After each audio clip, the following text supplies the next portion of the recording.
Кочкор району Кара Тоо айылы.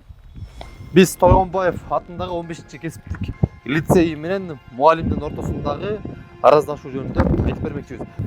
Биз могул жактагы өзүбүздүн имараттарыбызды эбиттей албай аткан эмебиз.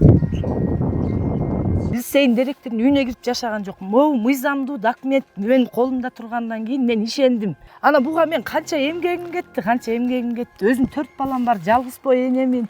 Улуу 31 жаштагы инвалид балам бар. Ушу Кочкор району боюнча бир мугалимге салган канча жылдап салган инвалид баласын багып ошо балдарын жалгыз бой эне болуп баккан үйүн же басып алып атса, момча документ колунда турса, чыркырап туруп, Кочкор районунун билармандары, ушу укук органдарын тейлегендер бир аялга чоң.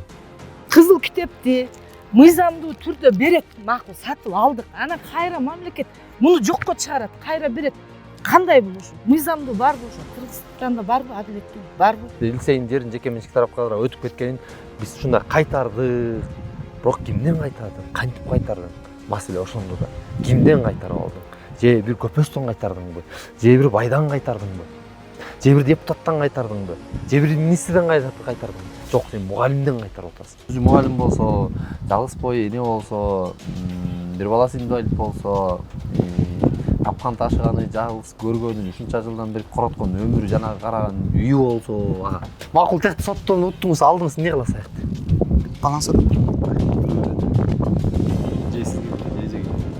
Эмнеге бизге жок? Биздин баланста да. Ошо тура берип жүргөн. Сиз жанагы кебес менен мустак дейт го. Эми ал сиздин. Ошондой экенсиз. Ал сиздин багыңыз. Кебес менен мусташат го. Ал сиздин багыңыз. Бүгүнкү күндө биздин сотко ишенич барбы?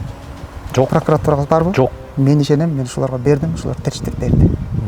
Мен себеби мамлекеттик кызматкермин. Мамлекетке ушу жерге кызмат кылып атат. Ушу жерде. Туура, сиздики туура, баягы мамлекеттин акырынан жем жеп атпайсызбы?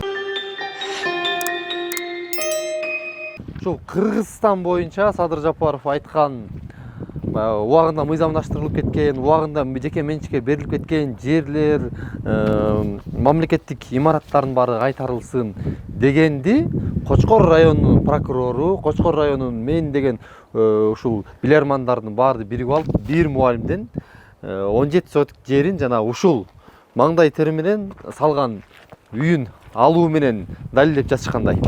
Үйдүн ээси жөн эле мыйзамсыз басып алып эле бир кагаздар жазып алып алган эмес. Эмнеге дегенде, мына архивдик документтер колумда турат. 2005-жылы 22-сентябрда профсоюздун токтому чыгат, лицейдин профсоюздун токтому. Ал токтомдун негизинде ушул жакта 30 жыл иштеген Айыпов Ажмамбет аттуу жаранга 17 сотик жерди бөлүп берүү, мындайча айтканда приватташтыруу каралат дагы. Андан тышкары ошол документ негизинде айыл өкмөт токтом чыгарат. Токтом негизинде кадастр кызыл китеп берет. Кызыл китеп дегенибиз эми бул мыйзамдуу бар документтердин баардыгы бар деген сөз. Анан ошол кызыл китепти сатуу жана сатып алуу келишиминин негизинде Айыпов Ажмамбет мырза бул жердеги бүгүнкү үйдүн ээсине саткан жерди. Анан үйдүн ээси ошо жалгыз бой эне, жанагы ошо колунда май пулу менен ушул үйдү эптеп курган жайы бар. Ушу чырдын лицейдин директору менен болгон араздашуунун башы эмнеден чыкты, эмнеден пайда болду? Буга чейинки директорлор балким эчтекеси көрбөй жүрүп, анан ушул көрүп калыптырбы дегенди. Бул мындай болду да, бул жерде дөң болуп эле турчу да. Биз 14 жыл болду. Могу темир жабылып эле турчу. Биз 14 жыл болду жашаганыбызга. 2010-жылы салып киргенбиз үйдү. Анан бул дөң болуп эле турчу, анан кошуналар бир эки кошуна бул подсыпка кылабыз деп алышты. Моларды алган турбайбы? Монун сыртындагыларын алышкан эле, темир чыгып калды. Анан ошо темирден башталды, темир чыккандан баштап эле 18 жылдан кийин эле баягы директор келип эле биз жерибиз мыйзамдуу да бар, мыйзамдуу сатып алганбыз, мыйзамдуу салдык, бүт техпаспорт бар, камсыздандыруу бар, баардык документтери мыйзамдуу сатып алып биз тынч эле жашап атканда эле могу темир биздики деп эле жана оорулуу баламды коркутуп эле сүрөткө тартып куратты ошо директор. 3 ай ошентти, анан прокуратурага берди, мен оорудум. Ошо больницага кеттим, анан эле мен ровдуга арыз жаздым, акимчиликке жаздым, экотек инспекцияга жаздым. Алар келип текшерди. Лицейди текшерди. Лицейди текшерсе, балансада турат деген документ, справкаңды алып кел деди, экотекке алып келген жок. Ал тиякта жүрөм, биякта жүрөм деп эле. Сотко берди, ошондон бери эле чырлашып келатабыз. Анан сот деген административдик сот Ахмедова, Айнур Ахмедова, Нарын областынын административдик соту бул ишти карабай койгон. Карабай койгондо мен 3-чү жак болуп кетип аттым, анда карабай койгондо ал ошол аныктаманы бербей экен мага. 3-чү жак деп. Мен берген жок, мен Нарын областтык сотко кайра бустурду Умаров Расул деген. Кайра берди. Кочкордун прокурору бустуруп туруп, кайра Нарын областынын сотуна берип, кайра каралсын деди. Ана Хусанов токтомдорду жокко чыгарды. Хусанов токтомдорду токтомдорду жокко чыгарды. Анан купли-продажага киришти булар. Анан мен могуреки үйдү мыйзамдуу жерди басып алган жокмун. Же болбосо училища лицейдин территориясындагы общежитияга кирип жашаган жокмун. Же училищанын үйүнө кирип жашаган жокмун. Лицейдин директорунун үйүнө кирип жашаган жокмун. Могу мыйзамдуу документ менин колумда тургандан кийин мен ишендим. Өкмөткө ушу эме сотторго да ишендим. Бул бүт бардык документ мен жакта. Мен өзүм үй салып алган үй да бул. Мен өзүм жерди басып алган жокмун. Мыйзамдуу жерди сатып алдым, үйдү салдым. Анан кандайча бул архитектура баягы пландын проекттерин берди, кадастр берди. Бардык документтер камсыздандырып да келем мен ошо. Үйдү дагы паспорт, үйдү камсыздандыргандарым бул бүт бар. Бүт бар камсыздандырып. Анан буга мен канча эмгегим кетти. Өзүм 4 балам бар, жалгыз бой энемин. Улуу 31 жаштагы инвалид балам бар. Бул үйдү салганга канча эмгегим кетти. Болгон тапкан ташыганым бар, ушуга кетти да. Канча жылда салдыңыз үйдү? Муну деген биз 2017-ге чейин салдык. Улам коштук, улам кошуп. Анан мамлекет кандай анан бул кызыл китепти мыйзамдуу түрдө берет, макул сатып алдык. Анан кайра мамлекет муну жокко чыгарат, кайра берет. Кандай бул ушу? Мыйзамдуу барбы ошо? Кыргызстанда барбы адилеттүүлүк барбы? Муну менчик катары берип атса, анан кайра келип алып коет, жокко чыгарат. Анан эмнеге берет жокко чыгарса? Эмнеге жерди сатат? Мен өзүм Кыргызстанда жашап туруп 4 балам менен жашоого укугум барбы? Ушу Кыргызстанда үй салып, жер сатып алып жашаганга укугум барбы? Ошентип жашап атсак, келип бизди ушинтип атат. Канча эмгегим кетти буга. Болгон тапкан ташыганым баарын ушуга кеттирдим мен. Ыйлап эле келтем мына. Мен канча жыл болду? 3 жылдан бери. Азыр ошондо прокурору, соту дагы баары эле биригип алып. Баары биригип алып эле жана 95-жылкы соц объектилер менчикке чыкпасын дейт. Бирок бар экен. Мындай ушул жерден мен кайрылып кетейин. Урматтуу башкы прокурор, урматтуу жогорку соттун төрагасы, силер Кыргызстан боюнча баягы союз тарагандан кийин тарап кеткен системаны баарын алгыла. Бүт баарын алгыла. Ошол эле сөздөр мисалы. Туурабы? Приватташтырылганда баары тең ошол жерде канча жыл иштесе, ошо эмгегине жараша болуп туруп, ошол деген мүлк фондуна бар акчасын төгүп туруп, анан менчикке чыгарып алышкан да. Негизи буйрук ошондой чыккан да башындачы, туурабы? Президент тарабынан, өкмөт тарабынан ошондой буйрук чыккан. Эми ошону кайра артка алуу деген түшүнүк. Ошо Кочкор району боюнча бир мугалимге мына салган канча жылдап салган инвалид баласын багып, кошо балдарын жалгыз бой эне болуп баккан үйүн же басып болбосо, момча документи колунда турса, чыркырап туруп, мына Кочкор районунун билармандары, ушу укук коргоо органдарын тейлегендер мына бир аялга чоң. Ушундан жыйынтык чыгарып, мынакей биз эртең мындай ЦМИге дагы гезиттерге, телевиденияга чыгарса деле таң калбайм. Ушинтип Кочкор районундагы лицейдин жерин жеке менчик тарапка өтүп кеткенин биз ушундай кайтардык. Бирок кимден кайтардың? Кантип кайтардың? Маселе ошондо да. Кимден кайтарып алдың? Же бир көпөстөн кайтардыңбы? Же бир байдан кайтардыңбы? Же бир депутаттан кайтардыңбы? Же бир министрден кайтардыңбы? Жок, сен мугалимден кайтарып атасың. Мугалим бул жерде сатып алып атат. Купли-продажа кызыл китебинен бери болгон документтери ага чейинки бул жер кантип мыйзамдаштырылып кеткен, жөн эле көз жашымда калды дейин десең, ага чейинки документтеринен бери турат. Бирок ушунча документке көңүл бурбай туруп, соттордагы, прокурордагы, ушу лицейдин азыркы могул жакта директору дагы бир аялга эрегишип турат. Эмне бир мугалим менен эрегишип атасың байке? Менби? Мен эрегишкен жок. Не болот? Ал жер неме болуп калыптыр. Берсин. Теге мен бир сер айтып берейин андайдан. Баштайлы. Мейли. Теге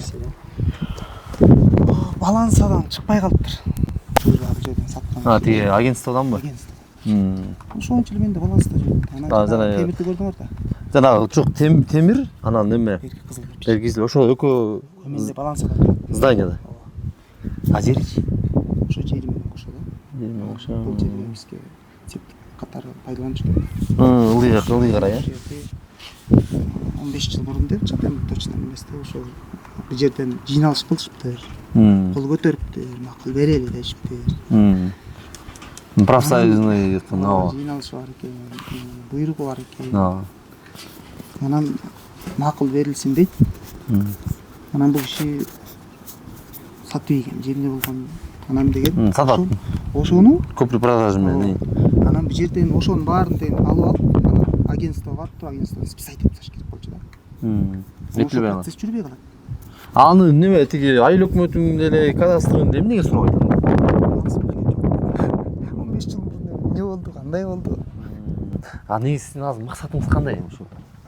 Максат жанагы балансада турган мамлекеттин мүлк ордунда эле турсун.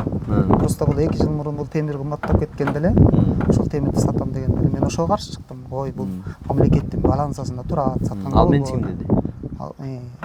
Менеге сатканга болбойт. А мен мурда сатып алгам дейт. Анан мен 15 жыл мурун кандай болгон, эмне болуп ким эмнени саткан айта албайм. А бүгүнкү күндө менин балансамда турган нерсени мен коргоп калдым. Максатым эле ошол.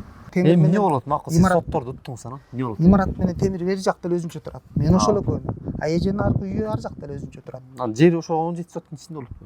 Билбейм мен кандай болуп кирип калган, эмне болуп кирип калган, кандай болуп кесип берип койгон, кандай болуп чечип берип Кесип берип койгон турбайбы жанагы кагаздар эле турат да. Биринчи баягы протокольный собрание кылышыптыр. Анан токтом чыгарышкан экен баягы профсоюздун негизинде. Андан кийин кайра тиги буйрук чыгарган экен, мынакей немеден чыксын, болду ошого 30 жылдан ашык иштеди баягы киши. Ошого берели деп баары тең макул болушкан экен. Ошол кезде негизи өзү эле баягы приватташтыруу негизи ошол кездеги өзүнүн мыйзамы менен тура эмес беле. Азыр деле приватизация боюнча мыйзамды деле карап батпайбызбы? Толук жана толук эмес тиги менчикке чыгаруу боюнчачы. А бул жерде толук эмес болуп атпайбы мисалы? Ооба дейм, бул жерде мыйзамда жазылып турат. Ошону прокурор деле, сиз деле, сиздин юристиңиз деле карап көрдүңүзбү? Толук эмес боюнча. Жок, эми анда тиги күч органдар өздөрү бага берди да. Биз ошол жака кайрылдык, ошону териштирип берип койгула. Баарын юридический немелерин баары карап чыкты, соттун баары чечим чыгарды. Бүгүнкү күндө кайра соту деле жүрүп атат. Немеге бердим деп айтты го, жогоркуга бердим деп. Эми жан айласы да, эми өзү мугалим болсо, жалгыз бой эне болсо, бир баласы инвалид болсо, капкан ташыганы, жалгыз көргөнү, ушунча жылдан бери короткон өмүрү, жанагы караган үйү болсо, чынбы? Мындай баягы адамдык фактордон алып келгендечи. Адамдык фактордон мен ага кишиге үй жөнүндө бир ооз сөз айтпайм. Сиз үй жөнүндө бир ооз сөз айткан жоксуз. Сиз аны айтып деле кереги жок болуп атат. Эмнеге дегенде 17 сот тиги баланстан чыкпай калган, меники мен мамлекеттин коргоп калды деп атпайсызбы? Анысы үй жөнүндө сөз кылбай деп. Эгерде ал темирди мен саттырып ийгенде мен жооп берип калам. Туурабы? Сенин балансыңда турган нерсеңди эмне үчүн саттырып ийдиң?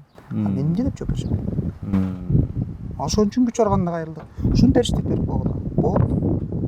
Эми азыр менден ошол баары чогулуп алып жерди бергели ошол жерге деген тил сат өзүнө менчикке чыгарып туруп сатып ийген эч кимиси ошол кездеги айыл өкмөт, ошол кездеги мисалы кадастр, ошол кездеги архитектура документтин баарын бергенчи эжегечи мисалы ушунча убакытча кармап жүргөн эч кимиси жоопко тартылбай эле анан жалгыз эле ушу эже үйүн алдырып эле чыркырап отуруп калабы? Аны билбейм, аны күч органдары билесиз да. Күч органдары сизде бир максат болгон экен. Максат болгондо сиз барып ошо темир болбойт мындай дегендей дегенден кийин сиз өзүңүз жана эфирде өз сөзүңүз өзүңүз айтып атпайсызбы? Ага эле каршы чыга албайсызбы дейм. Бул жерде өчөшүү конкретный болуп атпайбы сиз тараптанчы? Эмнеге дегенде мен далилдеп берейин сизге. Сиз мага проверка жибердиңиз деп айтып атасыз. Сокол медиага берген интервьюсунда. Мен проверка жибергем, ал ичтип келди. Анан текшерип атпайбы? Анан мен баштадым деп атпайсыз, туура? Анан ошондон выявлять этилип атпайбы? Туура, мен баштадым деп атпайсыз, туура? Прокуратура анан мен жастым деп атпайсыз, туура? Анан мен прокуратура ошондо мындай логика бар да, сиз ошого өчөшкөндөй болуп атасыз. Жок. Же мен туура эмес түшүнүп атамбы? Туура эмес түшүнүп атасыз. Анан түшүндүрүп коюңуз. Мен ошондо прокуратурага берилдим. Бизде ушундай чыр болуп атат. Ошону чечип берип койгула. Болду. Аны эч ким антип бирөөгө бир нерсени өчөшүп же бир нерсе кыла турган менин ата энемдин берген тарбиясы дагы жок неме бербейт. Жай сөзү менен сүйлөшө албай койнорбу? Эже менен. Жай сүйлөшкөнгө көп жолу эле тарт. Кой эжеке коюңуз, сатпай эле коюңузчу, тура берсинчи. Менин эле талабым эле ошол болду. Сатпай эле коюңуз болду. Башка эчтеке жок. Өзүңүздүн мисалы ушул аракеттериңизди 100% туура деп эсептейсизби?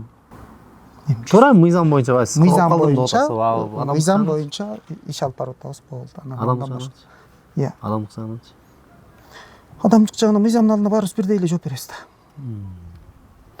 Түшүндүм сизди. Ошол. Башка эчтеке деле бул жерде неме жок. Жок. Анан мындайда мисалы мен өзүм берип коюп же кайра өзүм алып алсам бир жөн. Мен убагында аларды мен берген эмесмин ал эжеге.